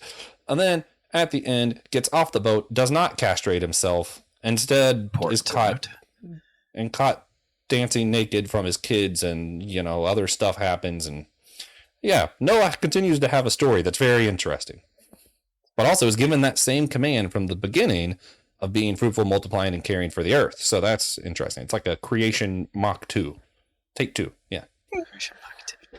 And Joshua, that was a solid C. It's no stories by Christian. No, that's true. But Joshua did bring up a really good point in that in Genesis 1 and 2, like depending on how you're reading it, these appear to be separate stories, or like, and the way I take 2 is that it's more of a clarification on the events of 1. Like, how do you 2 wrestle with like what seems to be or could even be opposing narratives or like interpretations of the same things? I'll be brief, because I think Josh won't be. I'm with. I fall with you, Christian, on this one. Of episode 2 is just a clarification of episode 1 of Genesis. Joe Day, friend of the show, was on MSL back in November to dialogue about creation, because they've been going through the Book of Genesis over on Kingdom on the Road, and we talked a little bit about this idea of it being just a clarification of chapter 1, but also just kind of talked about the like we were saying earlier, kind of this idea of holding it a little loosely, of we don't know exactly how all of this works out. Ken Ham likes to tell all the evolutionists that you weren't there, and you know what, Ken, neither were you, bub. Like I'll just go on the record here. I don't like Ken Ham or Kent Hovind. Supposedly people on my side of this, I think they're the most arrogant people in the world, and I just want them to shut up. Yeah, continue, Brandon. Sorry. No, that's really all I have to say. And if you like them, I'm not saying you're an idiot. I just don't like them. Yeah. All right, Josh, take it home. Well, I do disagree with both of you. Ironically, this is one of those things that I feel more certain of than most of the other things, where I feel like it's pretty clearly not the same story, in my opinion. Okay. You know, so I'll say there's 3 different narratives here, actually. Genesis 1:1 seems to have, just from like different archaeological evidence and stuff, and the dialect that it was using, seems to be a separate thing in of itself. Okay. Don't really know where that came from. It's hard to actually follow where that came from, which is why I can't get into the gap theory, because it seems like that's a whole nother thing that's just used to open up this other narrative of Genesis 1:2 through Genesis 2:4, which, yes, I just hate the way we do chapters, but whatever. Where you see it's a different type of literature, it's a different dialect, there's different names for God, there's a different order of creation. The animals are created, and then man and woman at the same time. So different. It's a poem, so it's not a narrative. It's using this word for God that's Elohim, that's God's. It's not a proper name. It's none of this stuff. God is a we, which means there's either multiple gods. Since Jesus wasn't on the scene yet, I have a hard time believing that's referring to the Trinity. So it seems more like probably a divine council kind of thing if you're thinking of like the book of Job. So it feels like a very different story. And then if you take into account when it was most likely written, according to archaeology, being when the Israelites would have been captured from the Egyptians, and you line up the days to, oh, here's where the sun god's getting attacked. Here's where this god's getting attacked. And it lines up very nicely to the Egyptian lore of, yeah, this seems to be directly the Israelites saying, screw Egyptian gods, our God is better. And I'm for that. I'm like, yeah, this is great. Genesis 2, man's created before all of the other animals. So it's already like, to me, it already seems you have a different name for God. You have a different type of literature. It feels very obvious to me that a redactor put this together to show, hey, these are 2 different stories, clearly don't go together. So man's created first. You're in a narrative form now. Then the animals are created. Then the woman is created. So different order of creation. You have different messaging, different reasons why everything was created. But it's still an interesting story. So Tim Keller will say Genesis 2:4 onward, Genesis is literal. Genesis 1 is a poem, so it's not meant to be literal. So that's what I was talking about with Tim Keller earlier. He makes that distinction. I don't. I think they're different stories. I don't think any of them are meant to be literal, personally. It doesn't seem like that's the point of these stories. Also, just genetically, it would be impossible for all mankind to come from one couple. It just does not work. But, that's whatever. The ideas of the story themselves, though, I think if we focus on the messages, I think that's where Christians can get along better. I dislike how, even though we all have different views, and I'm more of a creation evolutionist, and Christian's more of a young earth creationist, and I think Brandon's an old earth creationist, but I don't really remember. Yeah. Let's say he is for the sake of argument. Yeah. I think if we just leave the debate there and we spend the rest of our 10 minutes here going, how dare you believe that, then we missed the point. It doesn't matter who's right if that's what we do. The enemy won. What matters is if we can look at Genesis 1 and say, wow, God is a sovereign God who made all of this for humans and expects us to take care of the planet. And we look at Genesis 2 and 3 and say, wow, we messed things up and fell away from the mercy of God. And man, do we need a savior. If we get there, who cares if it's, who cares what we think about who won what about the mythology debate? No, man, let's get to God is sovereign. We should take care of the earth. We messed up. We need a savior. And then when we talk about the flood, we'll talk about baptism. Okay. Got it. Josh, very well put. My only rebuttal would be the Elohim thing has never bothered me. I don't know what that says about me. Yeah, but that's fair. That part has never. A lot of that actually I've never heard before, so I'll do a little bit. You reflect on what I said earlier, and I'll reflect on what you now have said. But Fun. I knew the Elohim thing, and for some reason the different names of God in the 2 chapters has never bothered me. I don't know what that says about me. I'm lazy by nature. That's not true. I'm trying to think what else you said there. This did come up also in this episode with Joe and I, where he's a little bit more like you, Josh, of a little bit more on the evolution, science, creation kind of side of things, where it's like, yeah, I have a hard time believing that the words of Genesis 1 are to be taken literally, that this is actually poetic language. That was more Joe, and I'm a little bit more, like you said, a little bit more of this old earth creationist kind of idea. And it's fine. You know, we talked about in that episode how probably, you two may have heard this before, this idea of like, if you cannot take the words of Genesis 1 and 2 literally, then how are you expected to understand? How are you going to take the rest of this literally? And that turns what you believe here into a salvific issue. Like you have to, you can only be saved if you're a literal 6-day young earth creationist. And that's not how this works. So you are right, Josh. Like in the end, we do need to kind of move past, as Christians, we do need to kind of move past timelines and literalness and metaphors and blah, blah, blah. Like, was it really this was something Claire and I were talking about recently. Like, was Satan really a serpent? Did it really have legs? Is this Leviathan? Like, what are we getting at here, folks? Sometimes we need to get past some of these like detail stuff and actually look at what is the point of this passage. The point of Genesis 1 isn't to rebuttal evolution, because guess what? Wasn't even an idea back then. Yeah. Also, fun. The mythology parts of it are just fun. Like, that's why serpents don't have legs. Also, for those who don't know, it never says serpent Satan, so we can have that debate too. We're not going to right now. Right. If this was a 3-hour long podcast, I would now talk to you guys about documentary hypothesis and why I think that Genesis through Exodus through whatever was written by like 5 different people. But that's not what we're doing right now. I'm familiar. We're not going to do that right now. Yep. What I do want to do, I want to, if it's okay, I want to set up some of the arguments against me and knock them down really quick. He sets them up and knocks them down all at the same time. Sure. Yeah, not all of them. Just a few of these. People do use this where like the New Testament says, uses Adam, or Jesus talks about Adam as if he's a real person. The way they talk about Adam is the same way I talk about Captain America, and I use that as an illustration. That's terrible evidence for me thinking Captain America is real. I don't. I'm just like, that's not a good argument, guys. Come on. The genealogy thing, I think even Christian agrees with some of this. Genealogies were never meant to age things. You can look at all the different genealogies and see where they skip dozens of people in between, because they're just giving you the highlights. And one guy at some point took them all and tried to fill in the holes, but that's assuming that there aren't holes that they all had. They might have all had several thousand years of holes or millions of years of people in between that they were like, don't matter, so we're not going to include them. So that young earth thing doesn't depend on the literalness of the Bible.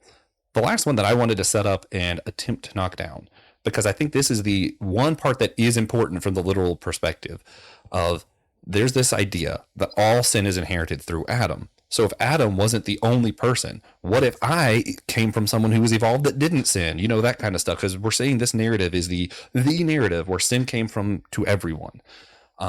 My side of that, who doesn't take all this as literal, looks at it and goes, well, the term Adam is mankind. The term Eve is womankind. So what we're saying is that all men have sinned and fallen short of the glory of God.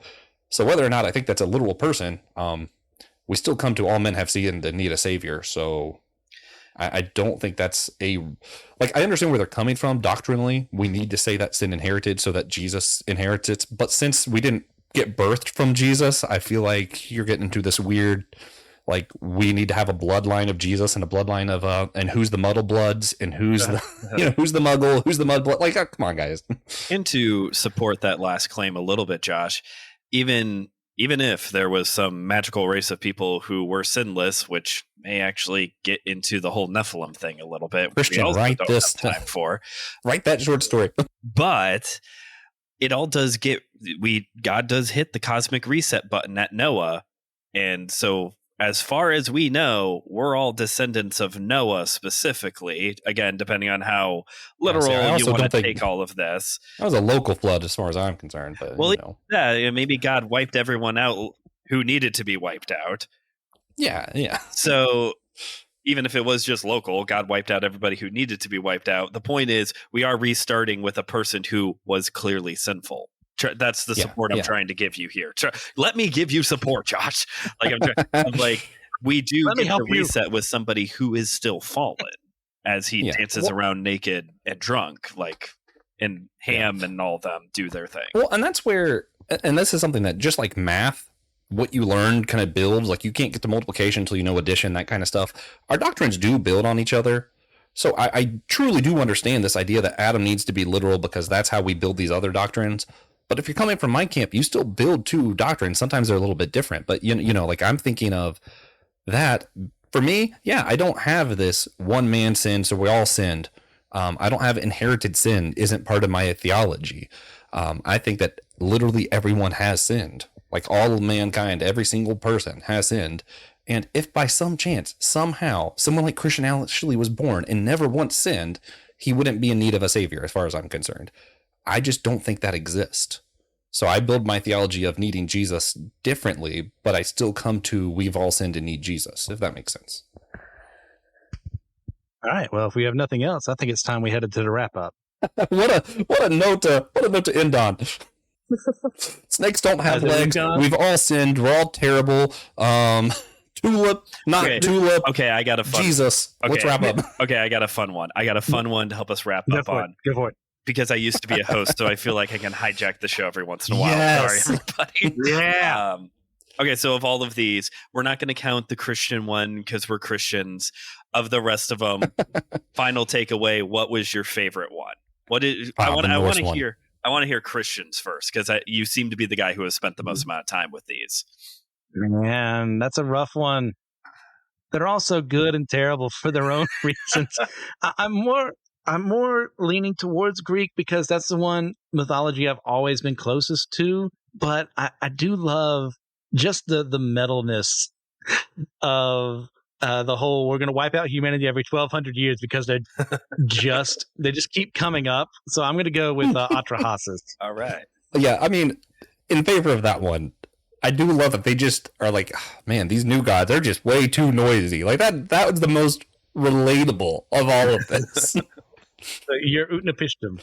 No. I'm still going with the Norse mythology. Just honestly, I don't know why, but I just think it's so like everything was covered in blood. I'm like, oh man, that's that imagery for some reason. I want to see that in a comic book. That just sounds cool. I'll take Norse too. Because it is good. Yeah, let's go violence. Greek, we get Greek all the time. You know, the True. Greek mythology. We got Percy Jackson coming up here on the 20th, or maybe it's already out when this episode comes out. I don't know how time works, but like we get a lot of Greek stuff. Let's get. We'll go Norse. Yeah. All right. Now, with that in mind, would you two gentlemen like to give some recommendations for the audience? Doesn't have to be about anything we talked about today, just in general. All right. It's going to be about what we talked about today, sort of. The myth made fact. We're not doing video. Why am I showing you? Reading Greek and Roman mythology through Christian eyes. It's written by Louis Markos, or Dr. Louis Markos. I don't care how you say it.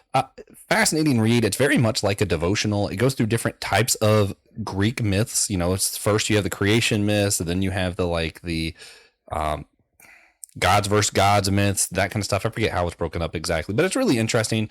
It gives you the story in a very short, compact, easy to read format, and then afterwards reflects from a Christian perspective. How do we think of the moral of the story? Not as if the story is true, but just as the story of Icarus, the pride, and where do we see that in the Bible, and how do these things relate to me, and what do I think of my own pride? And it's very interesting. It's like a devotional without the Bible, which might sound sacrilege, but it's a lot of fun, and I think everybody should try it out. It's a good time. You get that a little bit when you read Aesop fables too. But anyway, yeah. Anyway, my recommendation is very broad. Read C.S. Lewis. Which one? I don't care. Just read it. And the reason why I'm saying this is because I was talking about this a little bit earlier in the episode. You know, there's something about belief in magic that does play a role in Christianity. And if you don't like the word magic, don't forget it is the deep magic in Narnia that, and an even deeper magic that Aslan uses to come back to life. So I think there's something there, and it comes up a lot in C.S. Lewis and in Tolkien, and really those people in the Inklings. This comes up often, of just kind of understanding, like Josh was saying earlier, of just valuing myth. Myths have a purpose. Myths have a reason, and just because something is a mythology doesn't necessarily mean that it's wrong or false, even. So yeah, read C.S. Lewis. Just start anywhere and let that just kind of soak in how he writes, what he writes about, and be open-minded towards this idea of how does mythology play a role in Christianity. Yeah. Very nice, both of you. Well, I'm going to cheat because, as Joshua has noted multiple times in this one episode alone, this is my podcast and I can do whatever I want. Yeah. And I'm going to recommend, first off, that you guys check out the series that for a month Brandon did over at MSL for his following the Greek stuff. We went over Clash of the Titans, 300, Aesop's Fables, the humanism and more. Did a really good job. Had a lot of really good and handsome guests for a really good and handsome host. It was a lot of fun. I enjoyed all of it. Thanks. Now the second one is I have been binging the Secrets of Doctor Who as I've been watching the new specials that have come out with 14 and 15. I just wanted to get back and listen to other people talk about it. That is a podcast done by the Star Quest Production Network. They're a Catholic-run podcasting network. They have Secrets of Star Trek and other stuff as well. They're like Jimmy Akin's Mysterious World, which I love for covering cryptozoology and weird things that happen in the world. Really well-researched stuff. It's a lot of fun. If you want to have a good time listening to people who are really smart and intelligent and willing to listen, try out Secrets of Doctor Who. If you want to do more like the Friday Night Frights thing that I do on YouTube, check out Jimmy Akin's Mysterious World. Also, as well, next year, we're switching up our theme, like Joshua talked about earlier, and that is going to be discussions of religions in different forms of media, that whether it be comics or movies or what have you. And one of the first ones is that Will Ryan of Across the Bifrost, now the Many Paths podcast, are going to be discussing the gods of the Marvel universe and how they intermingle with the world, like your Thors and Herculeses and so on and so forth. So what do you guys think? Is there anything here you disagreed with? Did you listen to Joshua too much and your eyes bled out? The heresy was just too much. And I mean, it's happened to most of us more than not. Whenever we listen to him talk, but we love him anyway. Look, he's a side form, as I'm reminded of every time I talk to him. Look, I know we try to keep it family friendly around here, but damn, Christian. He just blamed me for his hair falling out. Oh, man. Well, we like to have a good time. Oh, here. yeah. So, real quick, guys, if you've lasted with us this long, thank you for your patience. I know this is a longer than normal episode. We had a great time doing this. So please just give it a chance to leave a 5-star review on your podcasting platform of choice. And since I just don't want to list off a couple because I don't know when the next time someone is going to do this, I'm going to list and thank all of our patrons minus 2 other handsome people who are part of this show and give, but they don't need any more accolades than they already have. So I'm going to thank Russell Gentry, Justin Vaughn, Annette Knoll, Jeannie Mattingly, Aaron Hardy, Daniel Sigmund, Trip Fuller, James Barrett, Ethan Overcash, Austin Nance, and Amber Riley. You guys are the best. We really appreciate what you do helping us out by keeping the lights on here at Systematic Geekology. But remember, we are all a chosen people, a geekdom of priests. Woo!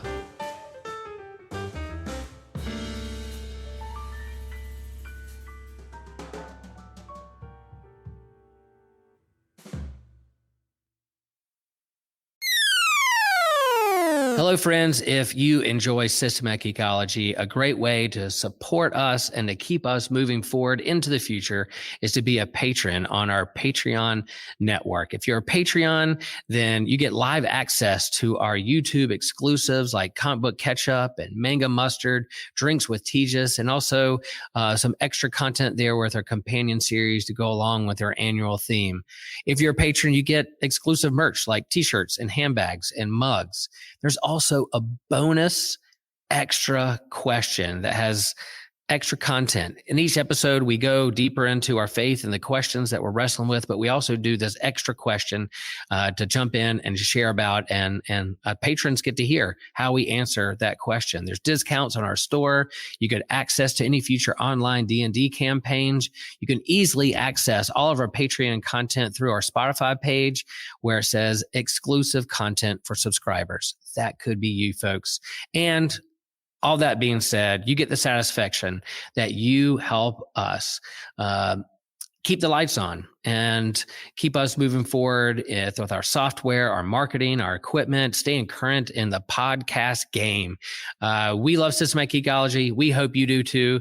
Support us moving forward. Thank you for all that you are. We know there's a lot of great choices and content out there, and you choose to listen to Systematic Ecology. Thanks, folks. We love you. Peace. Hello, friends. If you like systematic ecology, then there's a host of other podcasts in our network that we think you will like just as much.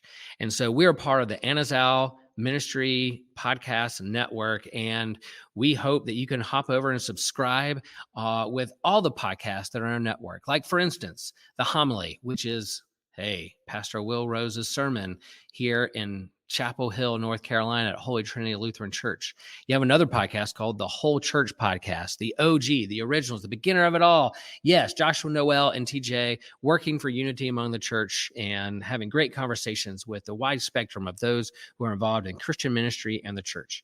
You have My Seminary Life, by Brandon Knight, who's discussing what he's learning in seminary, what's he is learning in his theological studies, and bringing to the surface those big things that we're wrestling with and thinking through theologically in the church and beyond. There's the Let Nothing Move You podcast from Christian Ashley, who is walking through the Bible in a very Bible study type fashion and walking through the biblical narrative. You have Dummy for Theology. I don't think Joshua is a dummy, but hey, he's going to lift up theological themes that he's thinking about and wrestling with. And maybe there's not a lot of answers, but there's definitely a lot of great questions out there that he's lifting up with some great theologians across the whole spectrum of Christianity. And then there's the Bible After Hours. Man, if you like to get risky, if you like to get controversial, there's this foul-mouthed preacher who goes through the Bible from a more progressive point of view, challenging the status quo of the modern church. Yeah, you don't want any kids around with that podcast. And then you have the Clydes, one of my favorite couples that I like to listen to. One of the hosts here on Systematic Ecology, Taylor and Elizabeth Clyde, go through weekly discussions and a kind of a devotional, conversational method of what's going on in their lives, where they see God moving in their lives, and what God is up to in the world. So those are the podcasts, a part of the AMP network. Subscribe, follow. We hope you can be a part of all that great network with the wonderful podcasts at AMP.